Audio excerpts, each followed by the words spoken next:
سهل لنا ما نريد ونجنا مما نخاف بفضلك يا رحيم في الدارين آمين.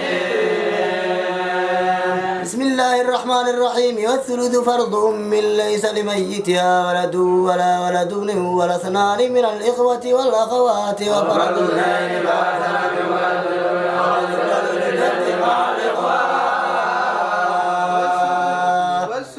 فرد 7 أب وجد لميتهما ولد أو ولد ابن وأم لميتها ولد أو ولد ابن أو اثنان من إخوة وأخوات وجدة ولبنت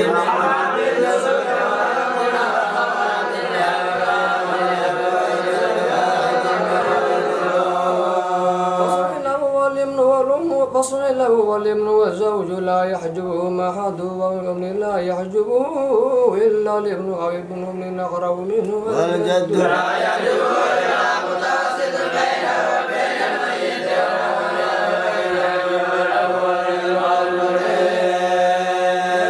يحجبه هؤلاء وأخ لأبوين ولأم يحجبه أب وجد وولد وولد ابن وابن الأخ لأبوين يحجبه هؤلاء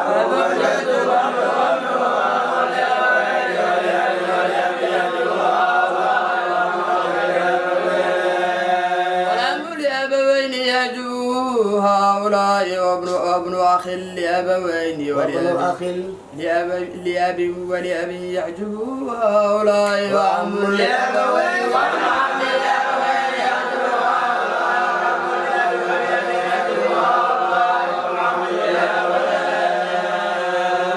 يحجبه عصبة النسب والبنت والأم والزوجة لا يحجمن وبنت الابن يحجبها من وبنت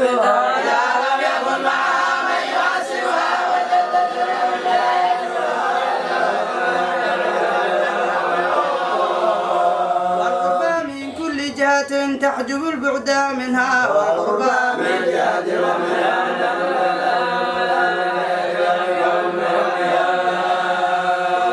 من جهة الأم لا تحجب البعد من جهة الأب في الأثر والوقت من الجهات كذا والأخوات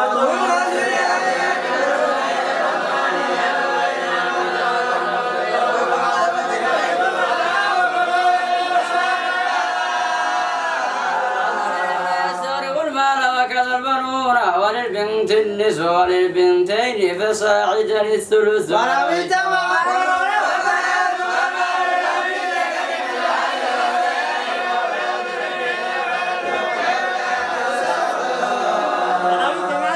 فإن كان من ولد الصلب ذكر حجب أولاد الابن وإلا فإن كان للصلب بنت فلا النصف ولولد الابن ذكور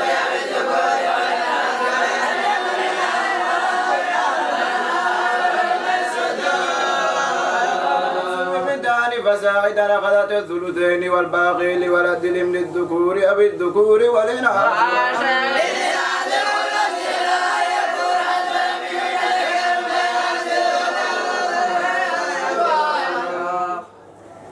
وأولاد ابن الابن مع أولاد الابن كأولاد الابن مع أولاد الصلب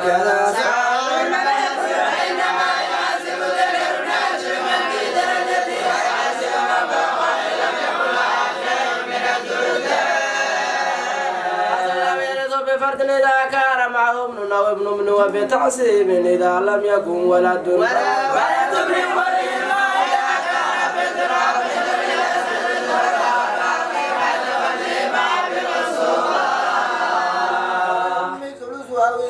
في الحالين السابقين في الفروض ولها في مسألة زوج أو زوجة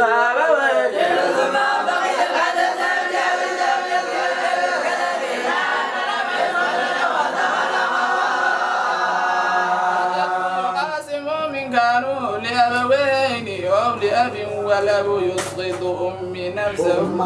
نفسه ولا يسقطها الجد والأب بزوجها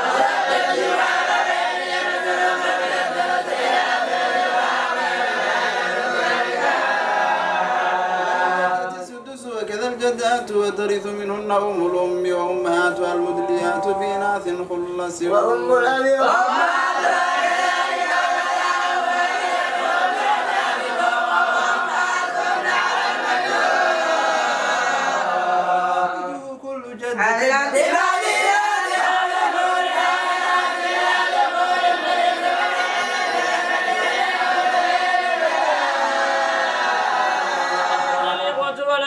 الأبوين إن انفردوا ورثوك أولاد الصلب وكذلك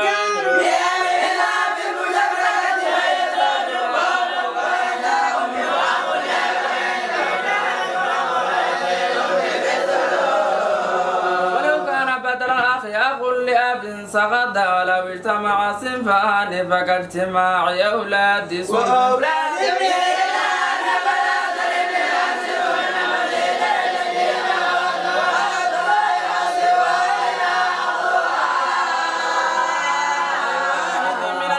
أو الأخوات لأم السدس والاثنين فصاعدا الثلث والاثنين فصاعدا الثلث سواء ذكورهم وإناثهم والأخوات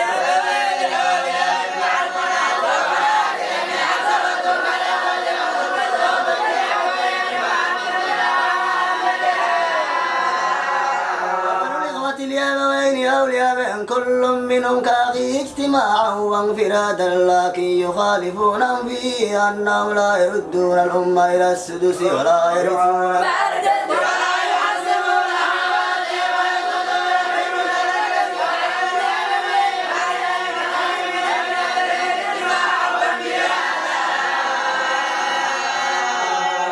قياس بني العم وسائر عصبة النسب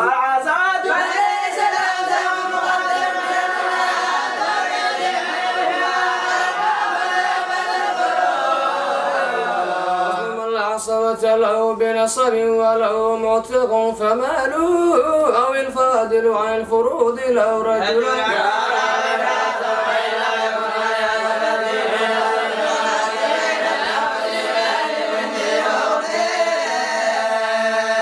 وترتيبهم كترتيبهم في النصب لكن الأظهر أن أخ المعتق وابن أخيه يقدمان على جده فإن لم يكن له عصبة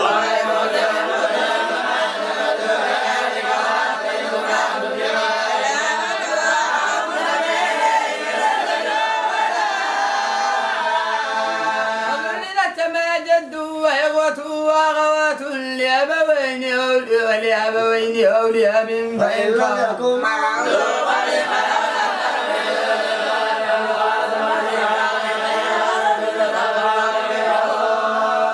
وإن كان فله الأكثر من سدس الطريقة وثلث الباقي والمقاسمة وقد لا يبقى شيء كبنتين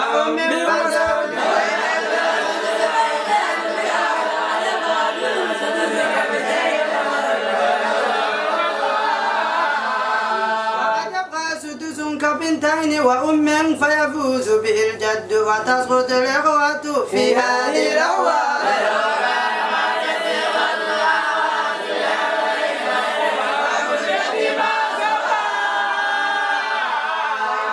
أولاد الأبوين عليه أولاد الأب في القسمة فإذا أقر عزته فإن كان فيه أولاد الأبوين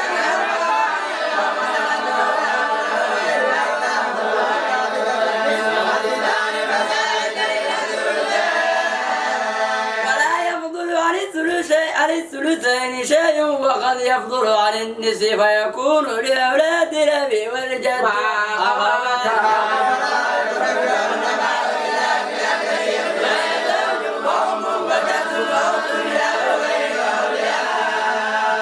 للزوج نصف وللأم ثلث وللجد ثلث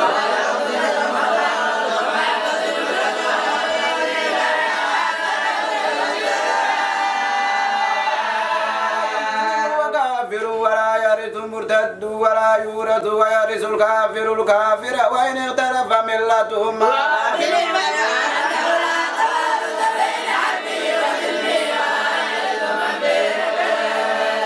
الجديد أن من بعده حر يورث ولا قاتل وقيل إن لم يضمن ورث ولو مات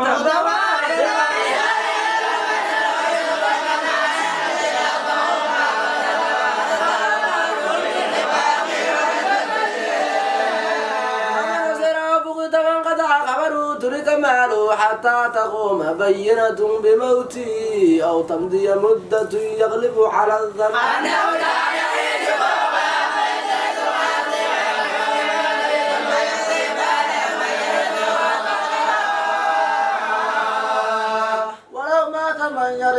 نخوض وقفنا حصة وعملنا في الحاضرين بالأسوأ ولو مات من قد خلف فحود فيه ولو خلف حملا يرث أو غير يرث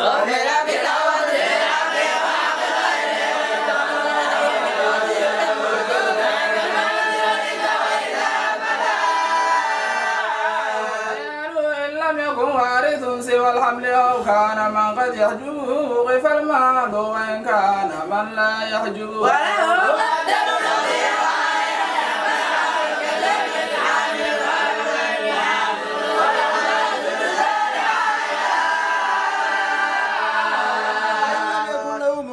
كأولاد لم يغدوا وقيل أكثر الحمل 4 فيؤذون اليقين والخنثى المشكل إن لم يختلف إرثه كولد أمي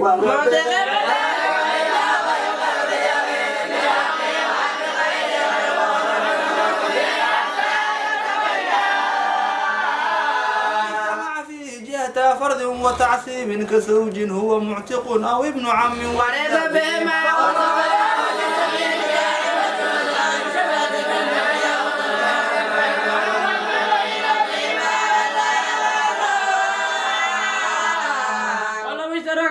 في جهة عصوبة وزاد أحدهما بقرابة أخرى كابن عم أحدهما أخ لأم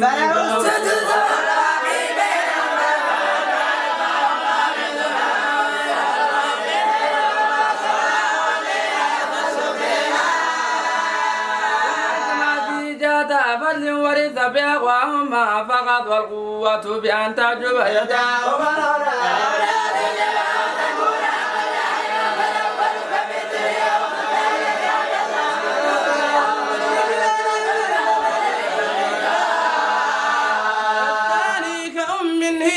لأب بأن يدع بنته فترد بنته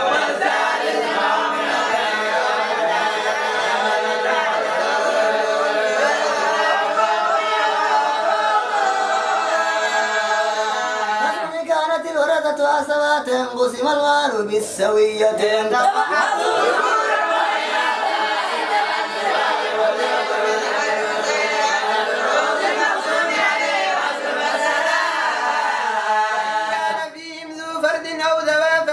متماثلين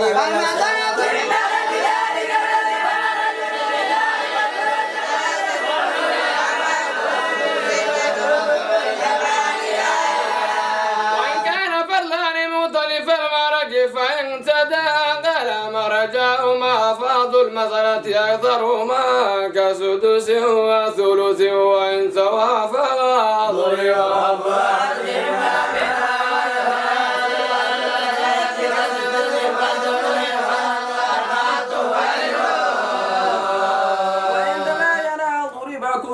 في كل والحاصل الأصل كثلث والربوع فالأصل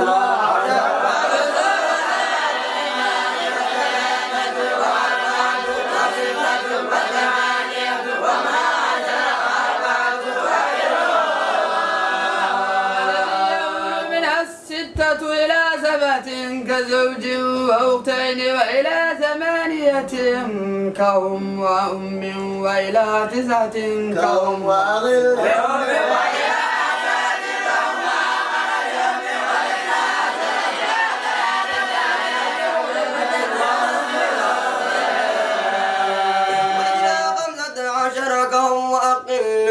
وإلى 17 كهم وأقرا لهم وال24 إلى 27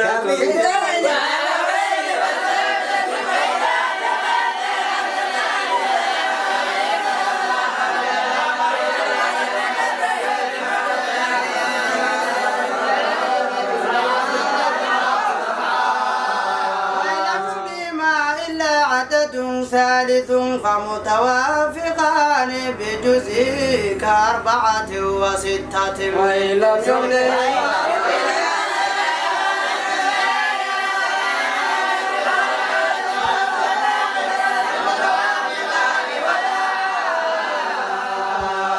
عرفت أصلها وانقسمت السهام عليهم فذاك وإن انكسرت على صنف قوبلت بعدده فإن تباينا ضرب عدده في المسألة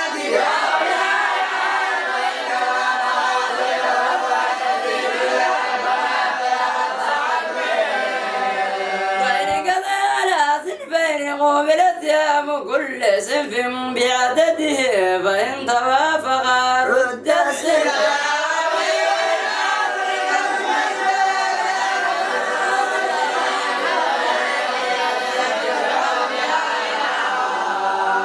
وإن تداخلا ضرب أكثرهما وإن توافقا ضرب وفق أحدهما في الآخر ثم الحاصل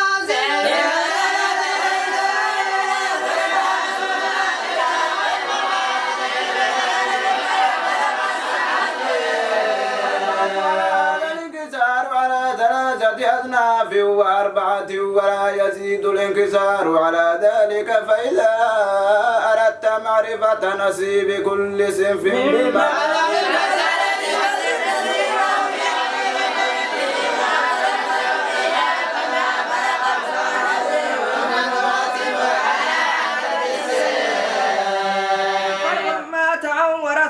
مات أحدهم قبل القسمة فمات أحدهم قبل القسمة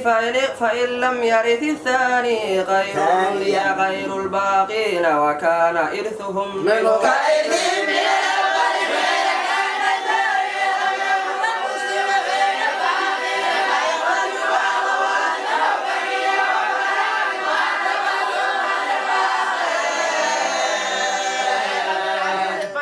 ينحصر إرثه في الباقين أو ينحصر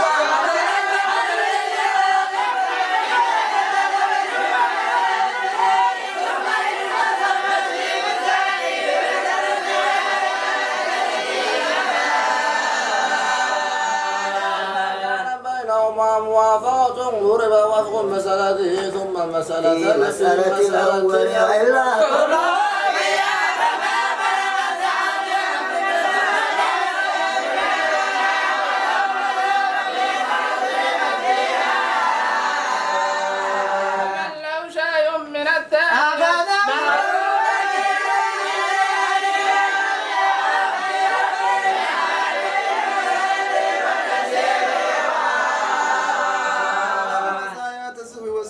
كل مكلف حر وإن كان كافرا وكذا محجور عليه بسفه على المذهب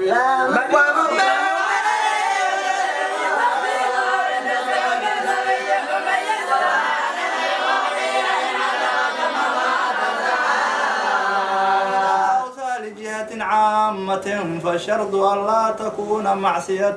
كعمارة كنيسة أو لشخص فالشرط أن يتصور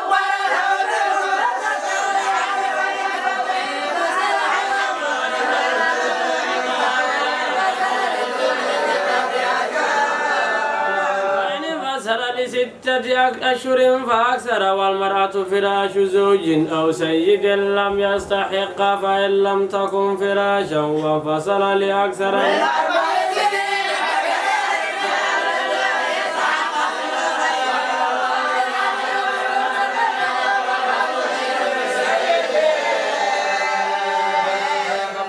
المصيب له وإن اعتق بعد موته ثم قبل بني حرام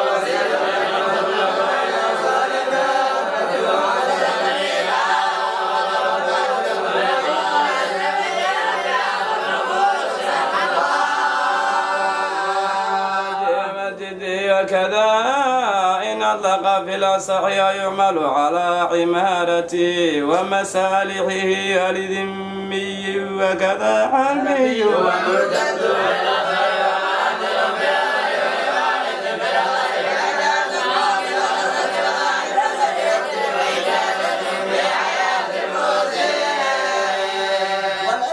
كوني وارثا بيوم الموت والوصية لكل وارث بقدر حسته له وبعونه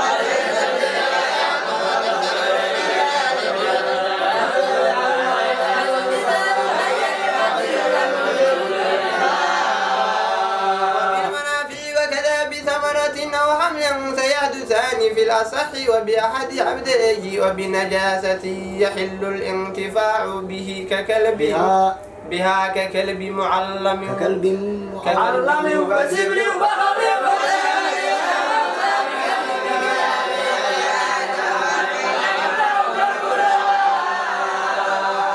ولو كان مال وكلا وصى بها وببعضها فلصح نفوذها وإن كثرت وقل المال ولو أوصى بطبل ولو طبل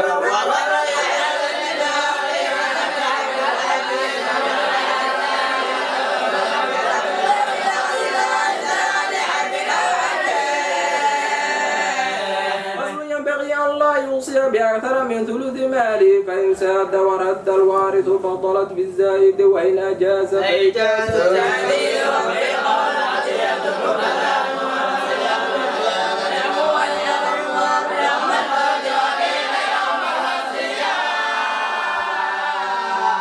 ويعتبر من الثلث إذا إتقم تعلق بالموت وتبرع نجس في مرضه فإذا جاء وقف وإجارة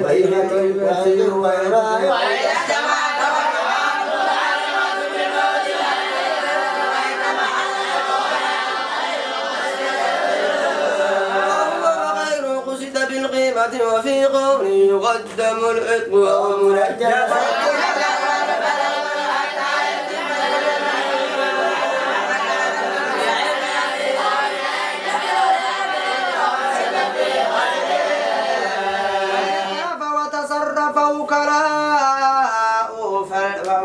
وكراء فإن لم يكن فيها عتق قصد وإن كان قصد وفي قول يقدم العتق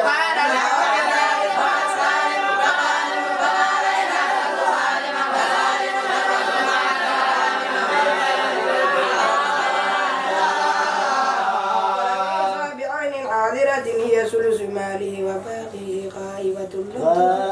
لم تدفع إليه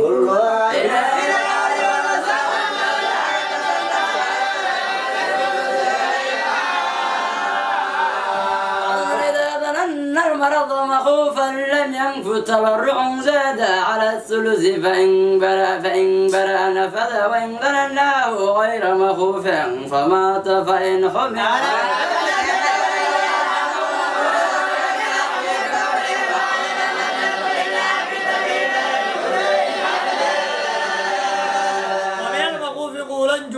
تجمع ورعاف دائم وإسهال متواتر ودق وافتتاح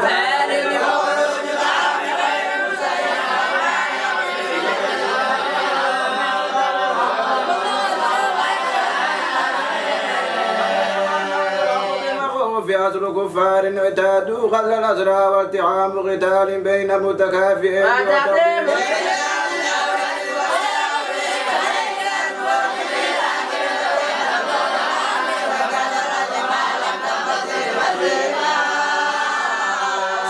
وصيغتها أوصيت له بكذا أو ادفعوا إليه أو وعدوه بعد موتي أو جعلته له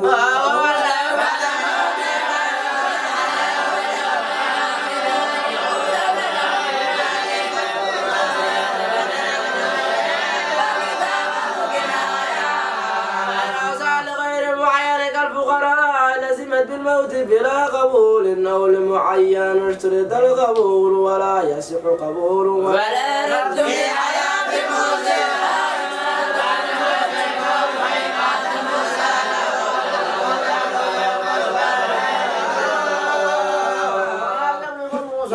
بموت الموصي أم بقبوله أم موقوف فإن قبل بان أنه ملك بالموت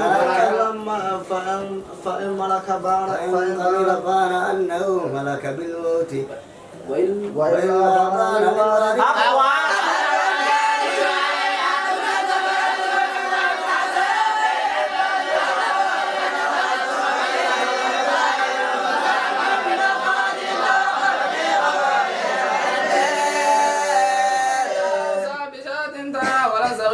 الجثة وكبيرة سليمة ومعيبة ذعنا ومعزا وكذا ذكر في الأسر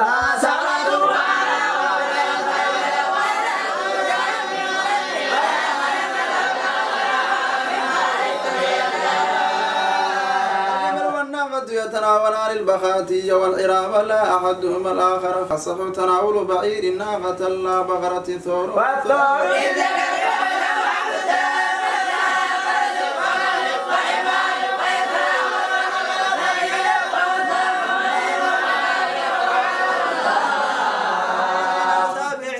عبد وجب المجزي كفارة ولو أوثى بأحد رقيقه فماتوا أو قتلوا قبل موته فضلت وإن بقي واحد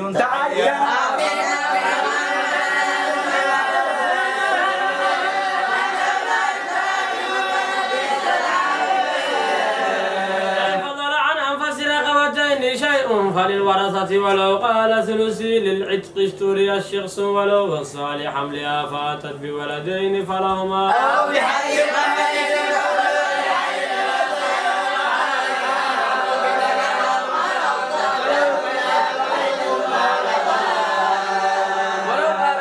ببنها ذكر فولدته ما استحق الذكر أو ولد الذكرين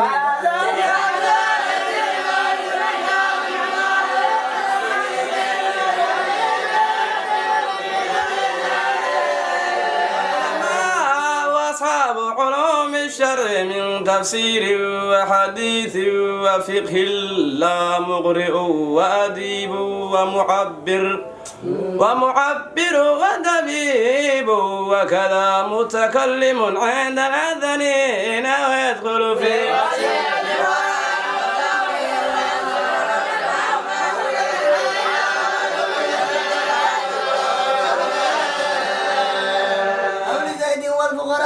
فالمذهب أنه كعديم في جواز إعضائه في جواز إعضائه أغل متمول لكن لا يرم أو لجمع معين غير منحسر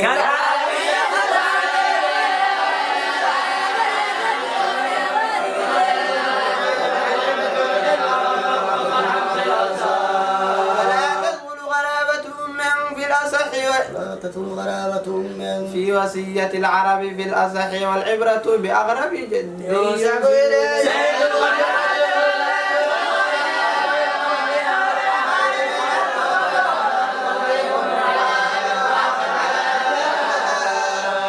يرجع بذكورة ووراثة بل يستوي له والأم والابن والبنت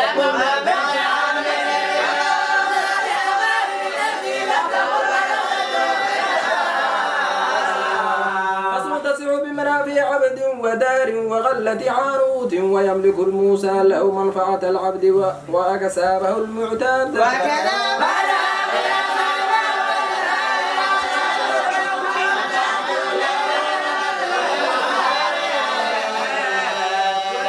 ولو عليه نفقته إن أوصى بمنفعته مدة وكذا أبدا في الأصح وبيعه إن لم يؤمن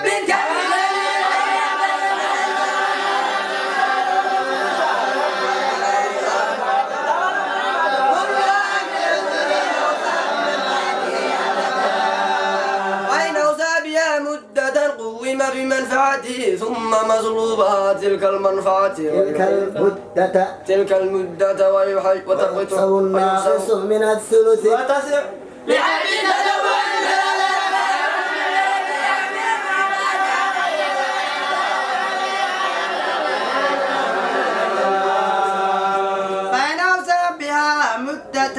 فإن أوصى بها من رأس المال أو الثلث عمل به وإن أطلق الوصية بها فمن رأس المال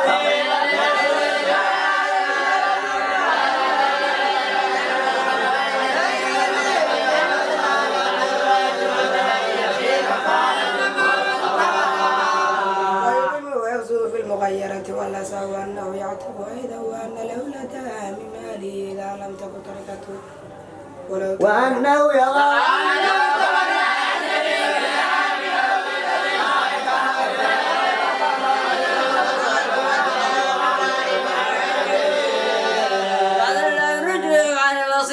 وأعبدها بقولي نقض الوصية أو أفضلتها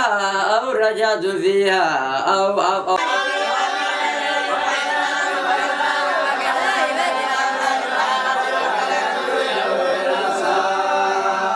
بوصية بهذه التصرفات وكذا توكيل في بيعه وعقده عليه في الأصح وقرض حنطة معينة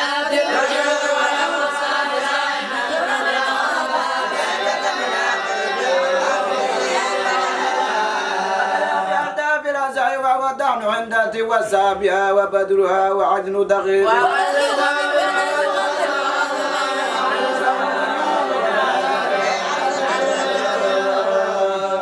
يسن الإساءة بغداء الدين وتنفيذ الوصايا والنظر في أمر الأطفال وشرط الوصية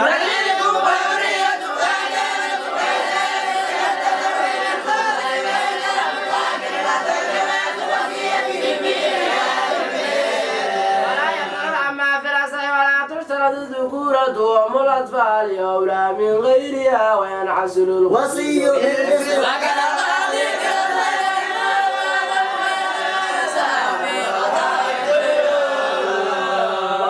الوصية من كل حر مكلف ويشترط في أمر الأطفال مع هذا أن يكون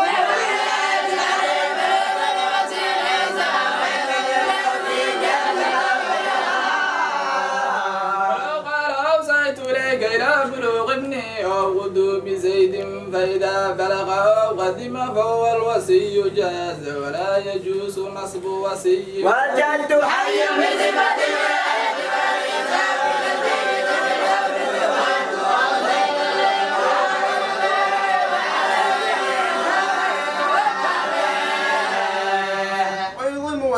ويشترط بيان ما يوصي فيه ويشترط بيان ما يوصي فيه ولو اتصل على وصيت اللغة إليك اللغة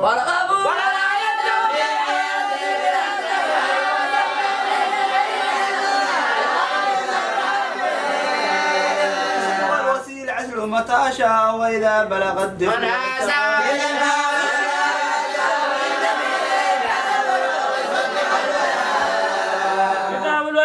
من عجز عن حفظها حرم عليه قبولها ومن قدر ولم يثق بأمانته كره فإن وثق استحب وشرط ما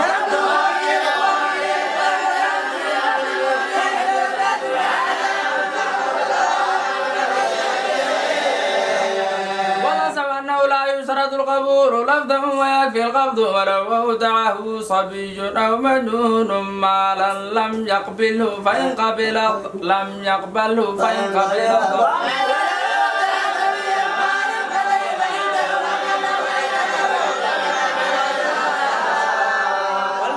عليه بسبع كسبه وترتفع بموت المودع أو المودع وجنونه وإغمائه ولو الإذن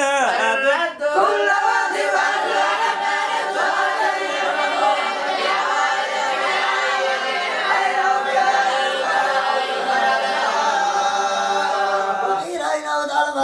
لم يضمن وإذا لم يذل يده عنها جازت الاستعانة بمن يحملها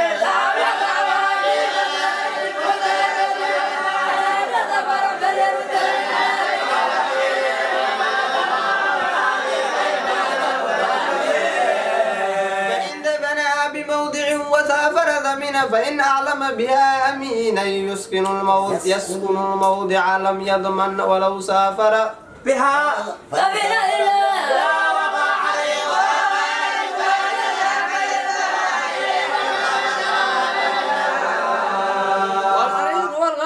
في البعد وإجراف الإرسال غراب أعذار كالسفر وإذا مرض مرضا مغوفا فليردها إلى المالك وكيله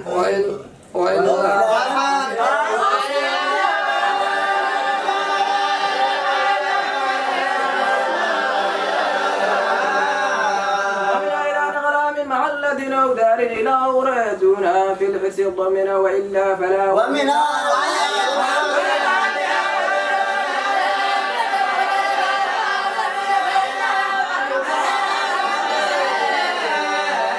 فإن أدى المالك علفا منه وإلا فيراجعه أو وكيله فإن فقد فالحاكم ولو بعث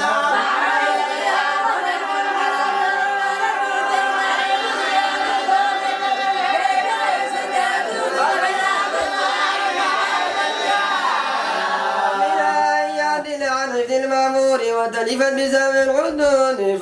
فيضمن فلو قال لا ترقد على الصوت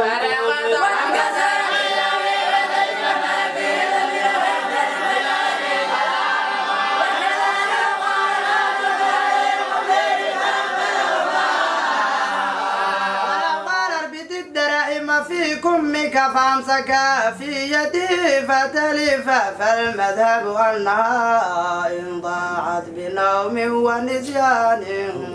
بنوم أو نسيان ضمير أو بأرض غازل بلا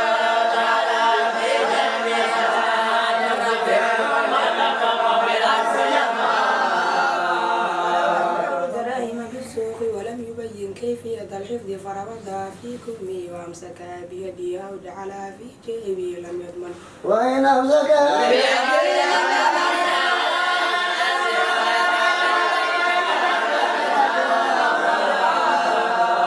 وإن قال احفظها في البيت فليمضي إليه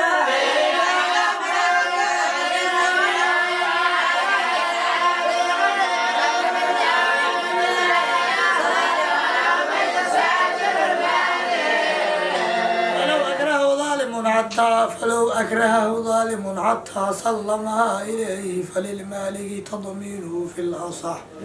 ثم يرجع على الظالم ومنها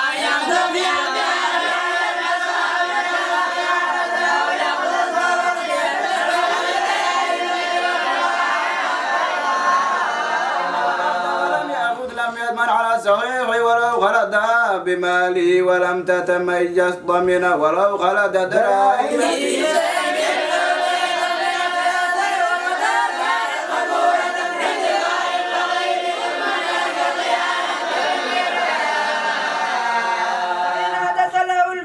استئمانا بريا في الأصح ومتى طلبها المالك لزمه الرد بأن يخلي بينه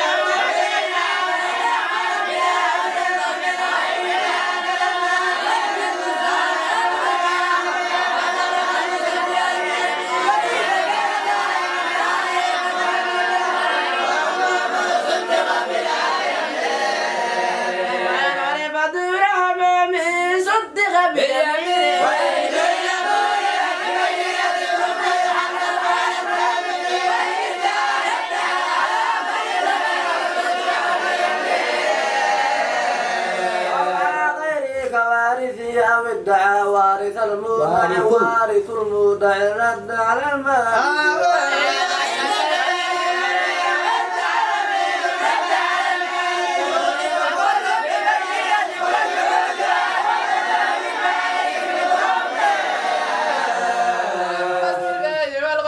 الفي مال حصل من كفار بلا قتال وإيجاف خيل ورثا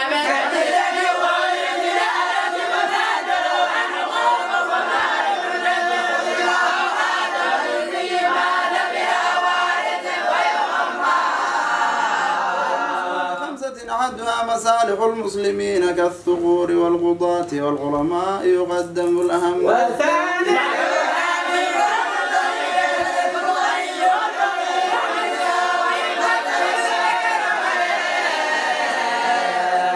اليتامى وهو صغير لا أب له ويشترط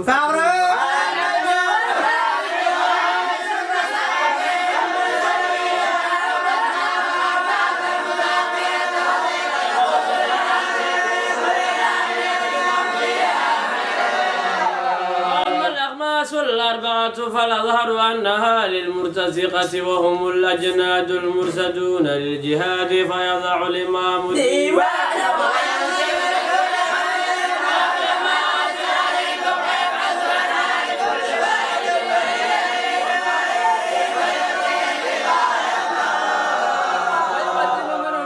إثبات الاسم والداء قريشا وهم بلد نضرب لكنانة ويقدم منهم بني هاشم والمطلب ثم عبد شمس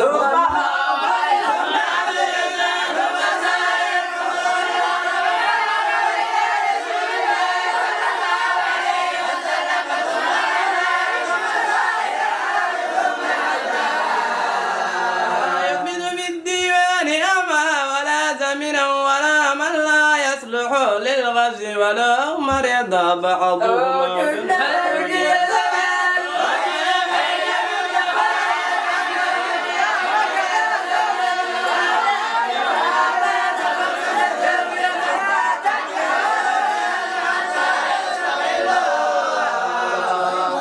الأخماس الأربعة عن حاجات المرتزقة وزع عليهم على قدر مؤنته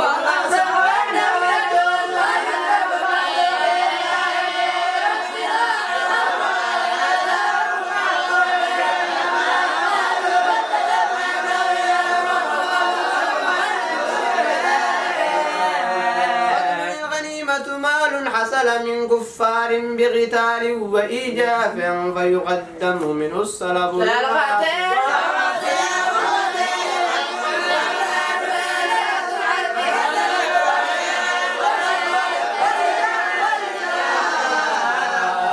وكذا سوار ومنطقة وغاتم ونفقة معه وجنيوة تواد معه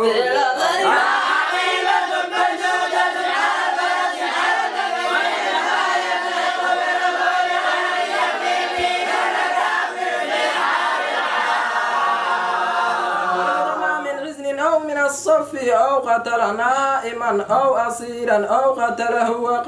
وقد نزم الكفار فلا سلام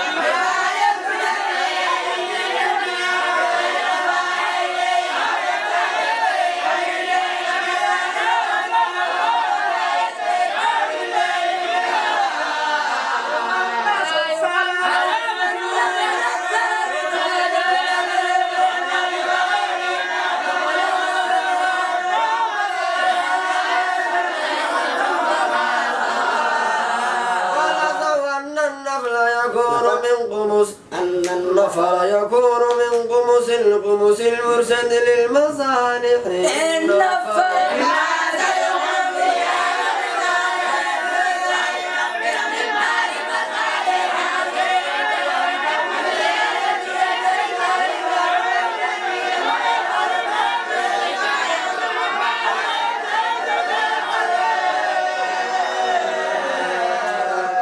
عقارها ومقولها للغانمين وهم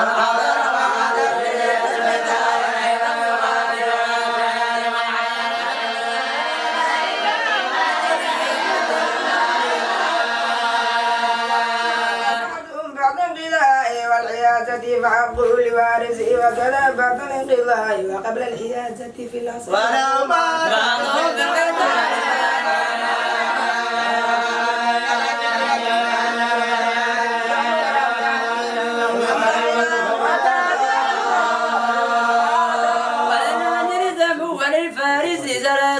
ولا يرضى إلا لفرس واحد عربيا كان أو غيره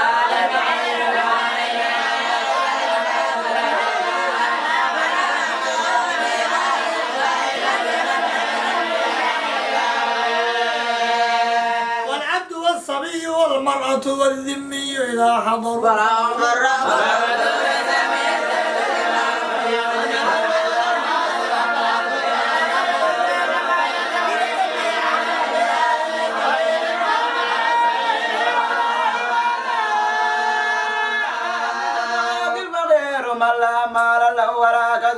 يقع موقعا من حاجته ولا يمنع الفقر مسكنه وثيابه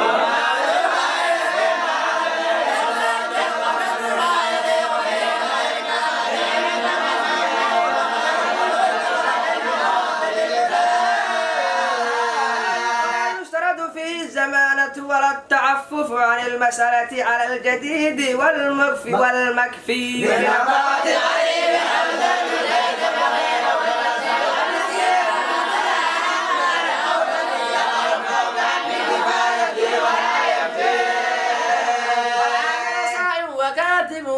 وقاسم وعاشر يجمع ذوي الأموال إلا القاضي والوالي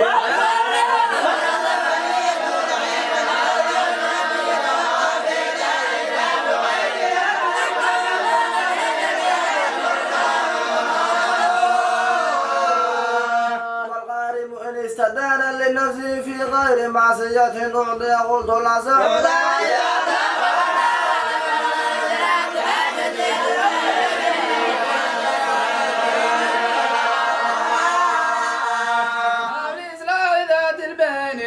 مع الغنى وقيل إن كان غنيا بنقد فلا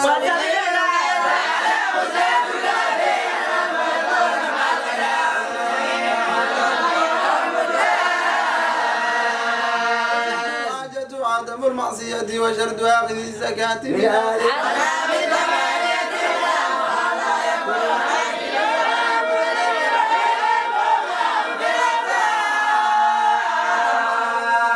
علم الإمام استحقاقه أو عدمه عمل بعلمه وإلا فإن ادعى فقرا أو مسكنا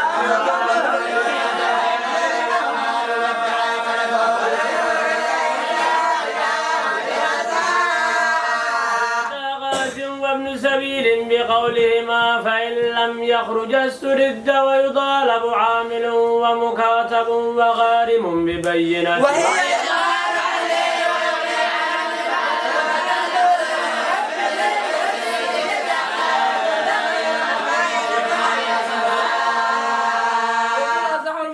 وقول الجمهور كفاية العمر الغالب فيزري به عغارا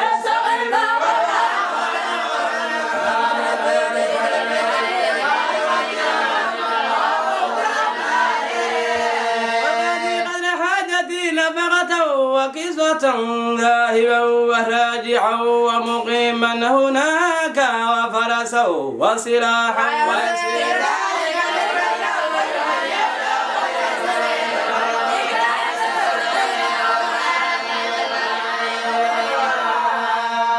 وما يقول عليه زاد متاعه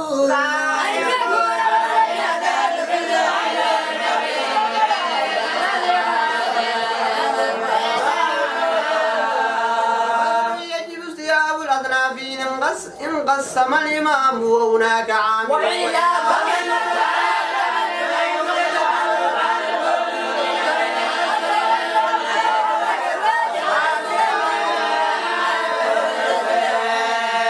وكذا يستطيع المالك إن حصل المستحقون في البلد وفى بهم الوال وإلا فيجب ثلاثة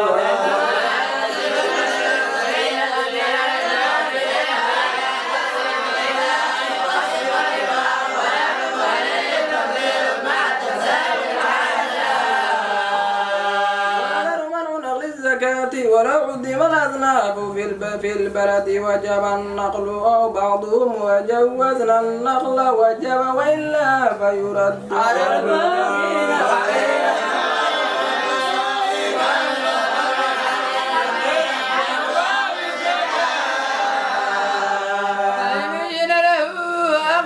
ودفع لم يشترد الفقه وليعلم شعرا لأخذها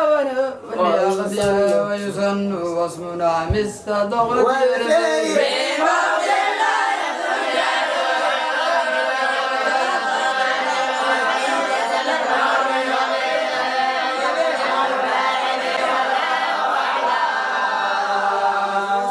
التضوع سنة وتحل لغني وكافر ودفعها سرا وفي رمضان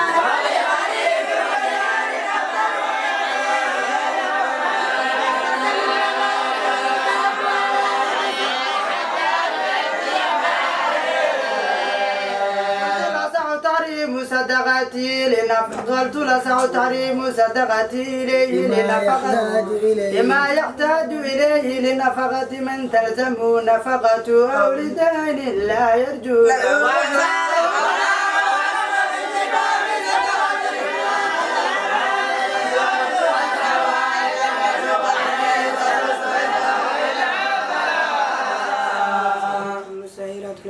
من العز الجلال يا صلي على النبي محمد آله وصحبه برحمه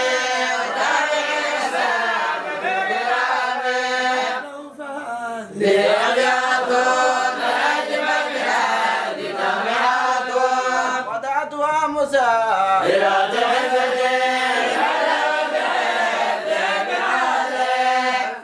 رمس للفصول يوم غير غيوم من الغيوم جل الأخوان بين الضلوى وأن تكون لله سوا طهارة الأخبار وعن زبادة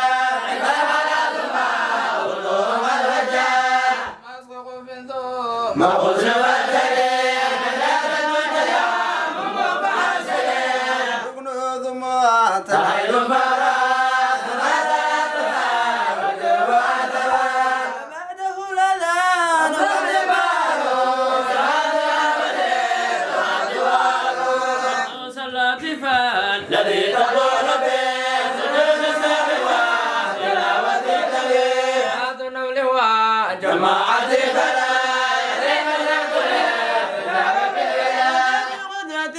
فما من أبغي فغير الإمام وحفظي فاتم سفارة فالطويل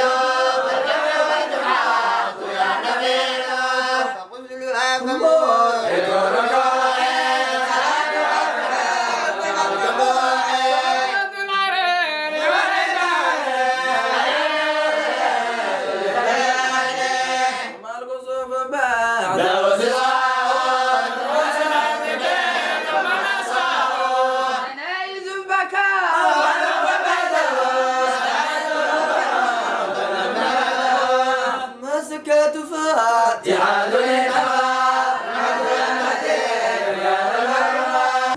ففي تجارتي وفي ثم ما كسبوا فقروا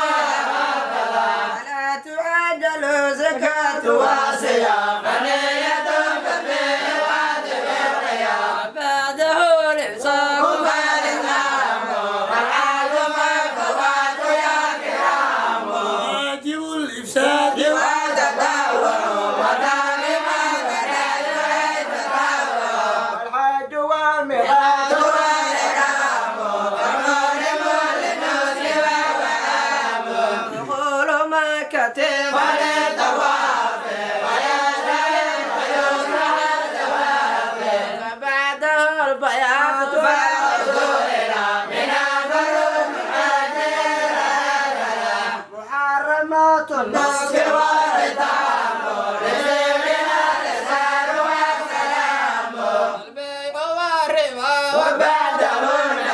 فصل من الملي يكون متابعا الطاعة والخيار فضل اللهم فيسرون المنكر المغرب اشترى فبعد على التسرية ثم نبيع فرحان ثم التوبية صل فرع فيجوز واعتراف المتبايعين والحدود لا سار من فيولا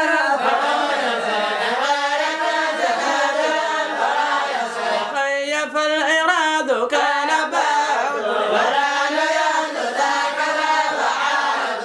شرط مرهوب غير ملزم ما توات تبليس والدليل باطل فمن تعامل وطالبا أصل ولي وصوف والطريق والحوالة الضمان فالملاك فيشرى شريكة وكالة قبله وكيل لا محالة قال بيه فالوكالة دليل فقولوا كذا لزاد فعل ما فينتهي بما أمر فيما وقال فالإغرار بالنسب